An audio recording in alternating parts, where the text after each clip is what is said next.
लेकिन आप कहती हैं कि बिहार बेकार है। अशोक के स्तंभ के बारे में सुना है मैडम आपने?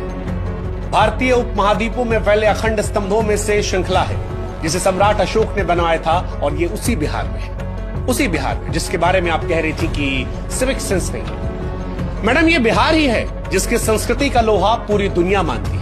यही की भोजपुरी, मैथिली, मगही, तिरहुत और अंग संस्कृतियों का मिश्रण है। मधुबनी पेंटिंग के बारे में मैडम जानती है? इसी बिहार की है। चलिए बाकी सब छोड़ दीजिए। आजकल बड़ी चर्चा चल रही है मखाना को लेकर। हमारे देश के प्रधानमंत्री मोदी जी ने अभी कुछ दिन पहले कहा था कि मखाना जरूर खाया कीजिए।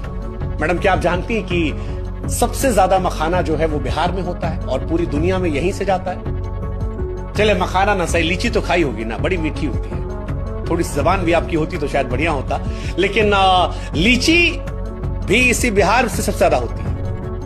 आपने मुंह उठा के बिहार को कोसना शुरू कर दिया, लेकिन काश के बिहार के बारे में थोड़ा सा आप पढ़ लेते। आप धार्मिक हैं? चलिए पता नहीं, लेकिन बौद्ध धर्म, जैन धर्म का उदय जो है वो भी बिहार में हुआ था।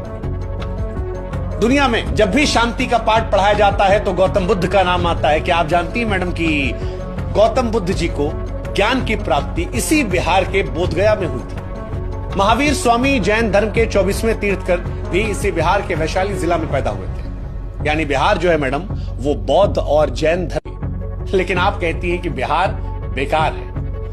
अशोक के स्तंभ के बारे में सुना है मैडम आपने? भारतीय उपमहाद्वीपों में फैले अखंड स्तंभों में से श्रृंखला है जिसे सम्राट अशोक ने बनवाया था, और ये उसी बिहार में है, उसी बिहार में जिसके बारे में आप कह रही थी कि सिविक सेंस नहीं है। मैडम ये बिहार ही है जिसकी संस्कृति का लोहा पूरी दुनिया मानती है।